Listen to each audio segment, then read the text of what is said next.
Hey, I'm Kyle Adams, and I was just working on this icon. I was about to change the color of it. I wanted to change it from a green to an orange. And I thought, why don't I just turn on screen recording right now and show this to you, show you how I'm changing the color of this icon. I think it's a great way to show you this really awesome tip I have for finding these highlights and shadow areas and choosing those colors really quickly and easily. So I want to change from this green to this orange color. And this is actually the same object. I've just removed all of the shadows and highlights, and I'm going to show you how I find those. So typically, if I'm going to recolor an icon like this, I will just turn it to a plain color version. I'll find the best color to use, and then I'll go from there and find the highlights and shadows. So I'm going to start down here. This is the darker part of the book underneath the cover. It's kind of the side of the cover. And I'm going to find the darker version of this color that I want to use. Now, you may be inclined to do what most people do, which is click around here and like try to find the right, oh, does that look right? Is it good? Don't do that. That's the number one suggestion I have. Don't do this clicking thing. And if this is what you do most of the time, this tip is going to help you take full control of this color picker and start to find some really awesome colors that you know work exactly for what you need. So I'm going to cancel this. I don't want this color at all. Open that back up. Now, I could change the brightness of this color right here. And if I change that brightness to, let's say, 70, I get a darker color, and that's nice. And it could work. I could use that. But what if I adjust the saturation along with it? If I take saturation up to like 80, then I've got this really nice, more saturated, closer to this color. And it looks good. Like I'm really happy with that.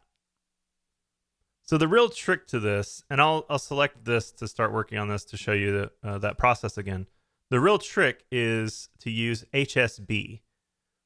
HSB is an awesome system, and I'm not going to go too in depth on it in this video. There's so much to talk about with it, but just know that that is a great place to start looking at these colors because you can make really accurate choices like I just did. I lowered brightness by typing in a number.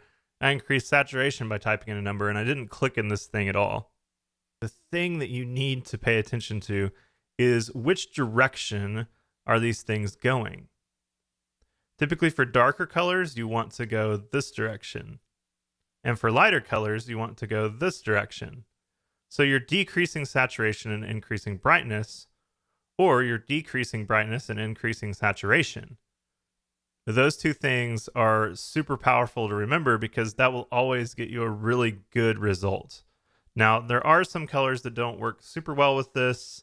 I'm not going to go over them right now, but yes, there are colors that don't work perfectly with this system, and there's a few other things you have to adjust, but this orange color should work just fine.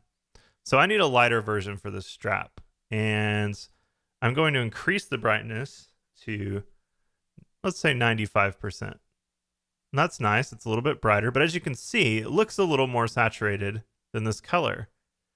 So what we want to do is turn that saturation down. I'm going to go to like 60. And this is a little bit of experimentation. You kind of have to look at them next to each other and see what you think and find that a little bit. But I'm getting pretty close. That's looking pretty nice. I like that. There we go. So now I have the top strap. It's contrasted from the cover. And I can actually just turn the pages down here into that same color. And there we go. We have the book. And that was only 3 colors. We've got the primary color here, we've got the highlight, and we've got the shadow, and then we reuse the highlight here, and we reuse the primary here for the bottom cover of the book. That's a quick, simple way to start choosing highlights and shadows. I hope this was helpful for you, and I just wanted to share this as I was doing it, and I thought this was a good opportunity to do that. I'm working on a course right now called Choosing Great Colors. It's me sharing my entire process. There's been so many people who have asked me about how I choose colors, how I do some of these things. And it turned into this big long video course because I had so much to share from what I've experienced. So I hope you'll go sign up here and learn more about this course. Just take a look at it, read. You can find this at choosinggreatcolors.com. I hope you sign up, hope to hear from you. And you can also get a free guide when you sign up here. I forgot to mention that. There's a little bit more about choosing the colors that you're starting with.